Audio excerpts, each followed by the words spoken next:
Let's play some Mage Knight. Welcome back. Round 4, Day 2, Tovak, Solo Conquest, replay and analysis as a calm rain descends across the land. Tovak is posted up outside of the White City. As we left off from the previous day, Tovak had journeyed back from this magical glade, stopped by these villages to get himself some foresters, and then decided to end the round sitting on top of his keep.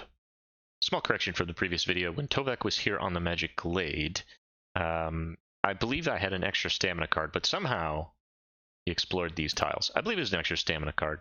This being my first game trying to do this, my notes definitely were not as good as they are in the games 2 and 3. Apologies. Hopefully little mistakes like this, missing certain steps, will be minimized in the future. But Tovak did in fact reveal this tile, fraught with ice dragons, another keep, and a pretty nice ruins over here to get an artifact. But instead, as we all know, he decided to journey back through the village, get his foresters, and get back to the comfort of his keep outside of the White Tower. Because it's the fourth night and I have discovered the White City, I start to think that, boy, I really want to try to kill this city in this second night so that I can kill the second city in the daytime of the third day and then get those amazing extra 30 points to my score. I think I tend to push towards trying to finish a round early, maybe a little harder than I should. I don't know. I'd love to hear from any of you if there's actually merit in playing through the last night of day 3, and can you get more than 30 points on that day? Definitely if you would take it slower before, you would have more power. Let's say I would have killed these dragons or taken this keep or something, I would have more power, which therefore could maybe accelerate my play as well. But I really decided that I wanted to try to take down this city. Let's take a look at our hand. We drew 6 cards for our hand size, plus another one for our keep, and got a pretty decent hand. Let's check out the rest of our deck. As we know, we've got our Druidic Staff, which was our reward for taking out that level 6 maze. We've got our Tremor, which is our only spell and really the only upgrade we've had to our attack power. Shield Bash as a complement to Cold Toughness, and Temporal Portal, which is a pretty handy move card for us. So we're going to try to take down the city with not a lot of attack power generated into our hand. Only 2 units, Scouts and Foresters, definitely light on that side. We have been light on that the entire game. Let's jump over to the offers. Starting with the unit offers, Sorcerers, Crossbowmen, and Ice Golems. Ice Golems recruitable in Mage Towers and Keeps, Keeps and Villages, and Mage Towers and Monasteries. Still, let's get over to the map. Still have not seen a monastery yet, which is a little sad. But good news is I am standing on top of a keep, which gives me access to a couple potential units at least in the Crossbowmen and the Ice Golems. Down here to the advanced actions, Force of Nature, Ice Bolt, Regeneration. Nice healing card. Readying the units is really the star of that one. You'll see me make pretty good use of this card in the next game we play with Norowas, Mr. Norwald. Down here to the spells, Fireball, great spell, Whirlwind, great spell, Cure, okay spell. Now, let's try to figure out what we're trying to do. Basically pretty simple, is we want to gear up and try to take down this city.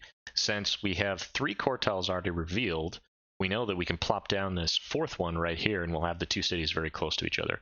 So that is our plan. Let's go take a look at tactics cards. We have From the Dusk, Long Night, Mana Search, and Sparing Power. The pool is currently green, red, and blue, so a nice mix. And I decided to take Mana Search, and the reason being is that I don't have any black in the source, which, my only really good attack power card is Tremor, so I definitely need to figure out how to get some black somehow. Dummy takes Sparing Power, which is a little sad. Great card, but again, I'm trying to finish the game before I get to the last night anyways. Alright, put you away. And we drew Shield Bash for our 7th card with the keep. So because I'm in the keep and I have this green die and I also have concentration, let's live Mana Search up so we don't maybe forget that. I decided to draw a couple more cards and see if I could get some influence into my hands. So I flipped Motivation, drew 2 cards, took a blue token, and I did in fact draw some influence in the form of Threaten. Before doing anything, I try to take my first of many stabs of getting black dye into the source, and I do in fact roll gold. So, play concentration, green dye, green dye. Oh, get back here, come on. You can do it. Alright, you know that's a green. What the? I see what you're doing. Alright, let's try this again. Concentration, threaten, swiftness, stamina, 4, 7, 8, 9, influence, and we get ourselves some ice golems. Finally, a respectable unit. Last thing I do is I crystallize the blue token into a white crystal. I figured I've got blue and I've got red covered.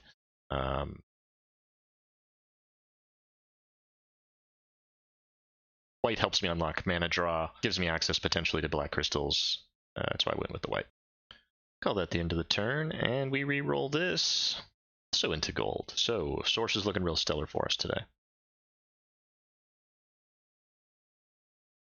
And Goldix takes his first turn by drawing 6 cards and has 13 remaining.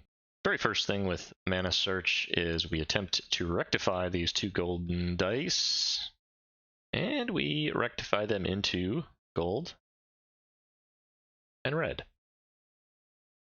Sorry, not gold and red, gold and green, which is important that I remember that, because remember this die, it is the MVP of the day, or the night for that matter.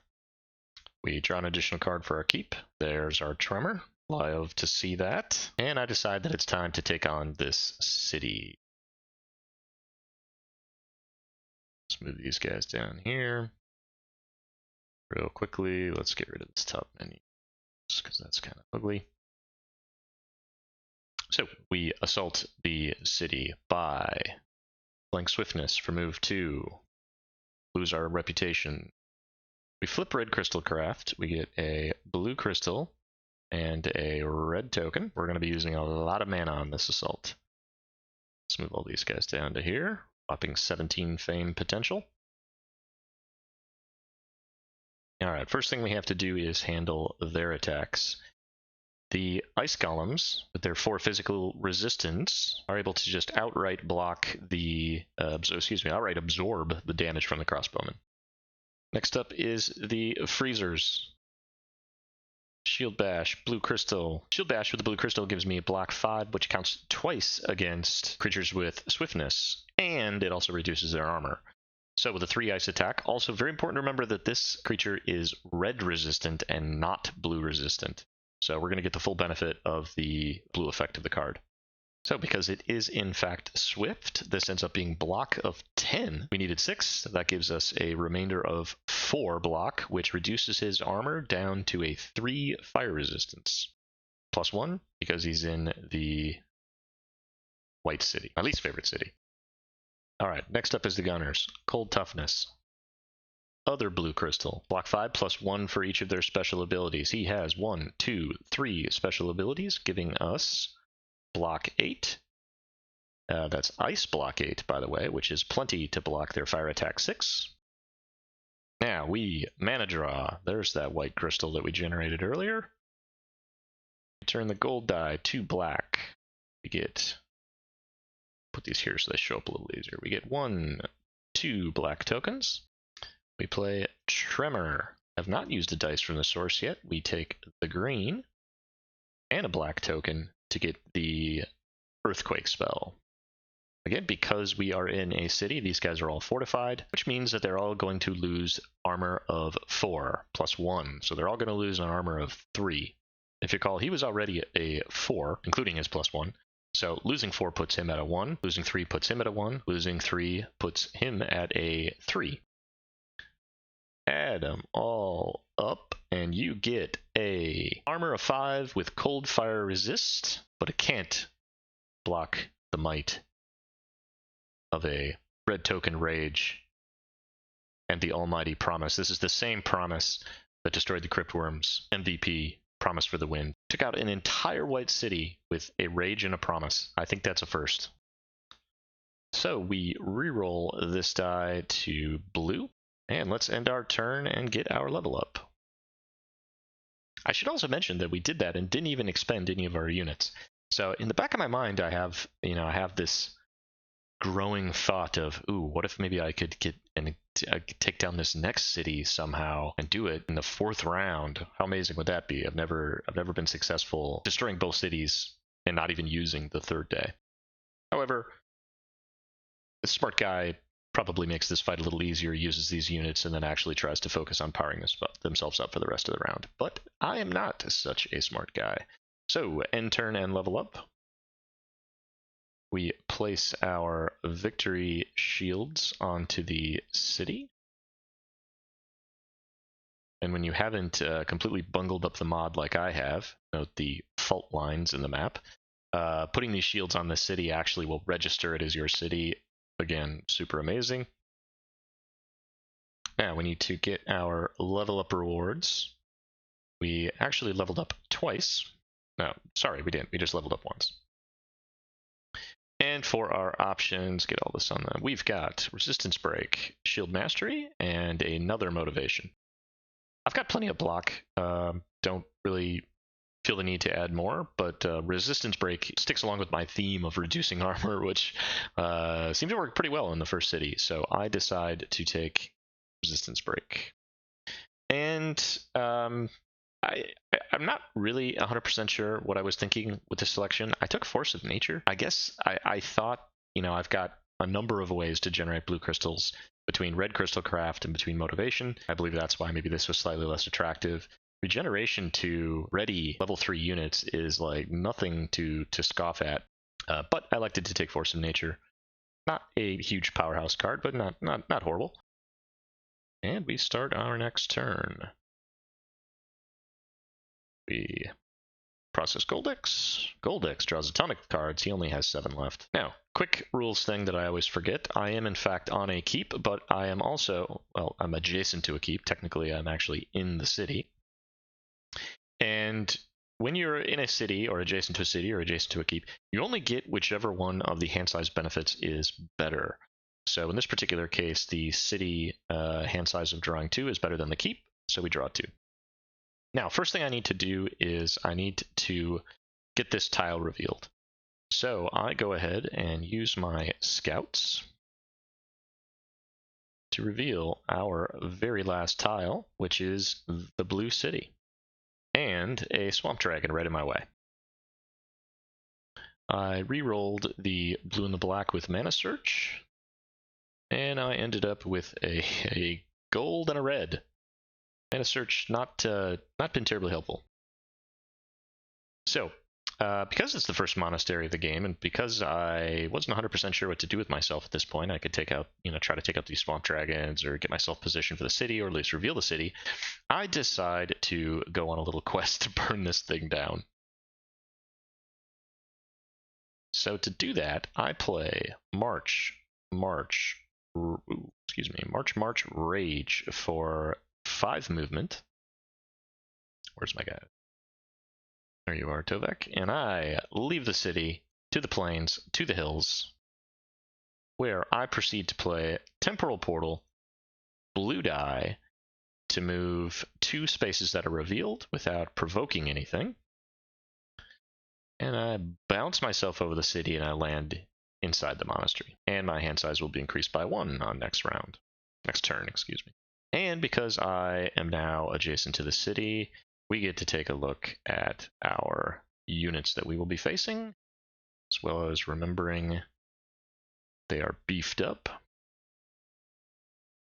And we reveal, and of course these are not correct. Alright, these are the correct units. Fire Mages, Monks, Ice Catapult, Fire Catapult.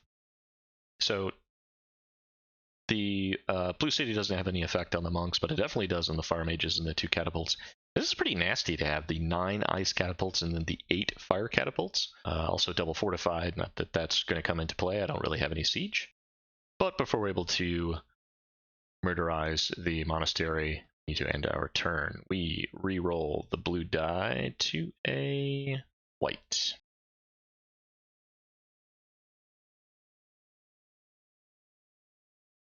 Goldix. Now on his very last card, so I have 2 more turns. And we have drawn up our entire deck. Now, unfortunately, with Instinct to generate 4 influence, 5, 6, 7, 8, I do not have enough to go after and try to get these sorcerers, which is sort of a bummer since it's the very first monastery that we've been able to get into. However, what I can do is burn it down. Oop, not a brown. We need a purple. So I'm going to actually look at my notes to make sure we actually get the right.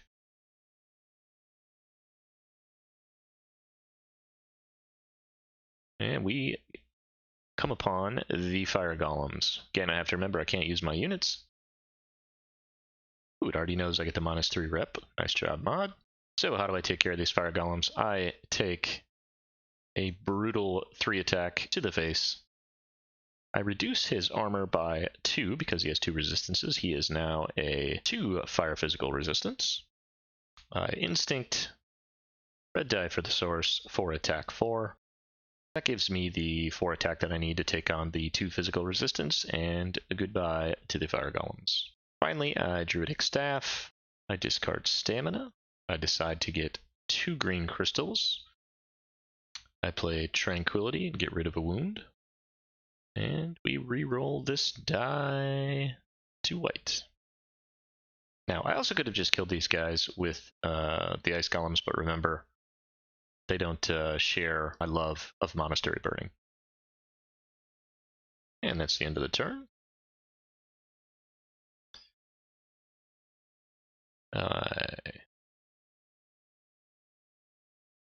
Mark that monastery as my own. One more quick thing, very important.